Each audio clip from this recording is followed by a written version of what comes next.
मेरा नाम है प्रवेश चौरसिया।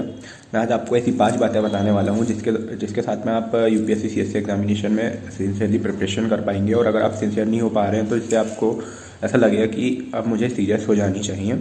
तो ऐसी 5 बातों में सबसे पहली बात यह है कि आपको जो माइंड में रखनी चाहिए, आपका कॉम्पिटिशन। आपको ये याद रखना चाहिए इस एग्ज़ाम के लिए एटलीस्ट भले ही प्रीलिम्स में कम लोग आते हों, भला ही हर कोई भर देता हो, लेकिन sincerely competition at least 1 to 2 lakh persons का रहता है जो पढ़ते रहते हैं और दिन रात पढ़ते हैं। तो ये याद रखिए, जब आप मोबाइल चला रहे हो या फिर कोई भी टाइम आप वेस्ट कर रहे होंगे, उसी टाइम पे कोई लक्ष्मीकांत या कोई ना कोई बुक पढ़ रहा होगा, दिल्ली में बैठ के भी पढ़ रहा होगा। तो आपको ये याद रखना चाहिए कि आपका टाइम बड़ा इंपॉर्टेंट है और उसको वेस्ट करने से आपका जो कॉम्पिटिटर है वो आपसे आगे निकल जाएगा। ये एक रेस है, इसमें आप अकेले नहीं, आपके साथ साथ कई और लोग भाग रहे हैं। इस बात का आपको ध्यान हमेशा अपने दिमाग में रखना चाहिए। दूसरी बात ये कि कई बार हम ऐसा करते हैं कि मोबाइल नहीं चलाना है या कोई भी चीज़ यूज़ नहीं करनी है। हमें हमेशा ये याद रखना चाहिए कि ऐसा नहीं है। हमें माइंड में ये नहीं रखना कि ये चीज़ नहीं करनी है या ऐसा नहीं करना है। हमेशा ये याद रखिए आप कि हम जो भी करेंगे उसका इम्पैक्ट हमारे रिजल्ट पर पड़ेगा।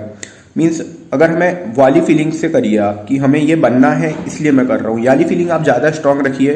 मोबाइल चलाने की जो फीलिंग है उससे ज़्यादा स्ट्रॉन्ग ये फीलिंग रखिए कि मुझे एक आईएएस ऑफिसर बनना है या मुझे यूपीएससी क्रैक करना है। तो जब ये फीलिंग आपकी ज़्यादा स्ट्रॉन्ग होगी तो आप खुद ब खुद नहीं करोगे। और यदि आप उसको यदि ऐसी कोई हैबिट्स हैं और उसको अगर ज़बरदस्ती रोकने की कोशिश करेंगे तो इससे आप लंबे समय तक उसे नहीं रोक पाएंगे और एक टाइम बाद ऐसा होगा कि आप बर्न आउट हो जाएंगे और फिर आपको वो हैबिट और ज़्यादा टाइम तक करना पड़ेगा, जैसे मोबाइल चलाना या इंस्टाग्राम चलाना। अगर आप आपको यूपीएससी में टाइम मैनेजमेंट सीखना है। थर्ड बात यही है, आपको टाइम मैनेजमेंट आना चाहिए। यदि मेरे को मोबाइल चलाना भी है तो उसके लिए भी मैं एक पर्टिकुलर टाइम डिसाइड कर लूँगा। यदि मुझे कहीं जाना है तो उसके लिए भी टाइम डिसाइड कर लूँगा। लेकिन मैं स्टडी के लिए यदि मैंने टाइम निकाला है तो फिर मतलब आग लग जाए कहीं पे, मेरे को मतलब नहीं है, मैं उतने टाइम पे स्टडी करूँगा। इस बात का आपको हमेशा ध्यान रखना चाहिए। चौथी बात जो है वो ये है कि आपको दिन भर एक ही सब्जेक्ट नहीं पढ़ना चाहिए।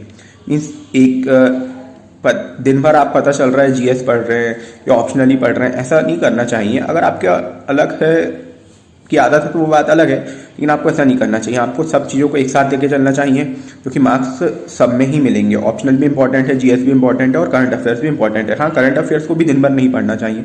एटलीस्ट 1-2 आवर्स की स्टडी काफ़ी होती है करंट अफेयर्स के लिए।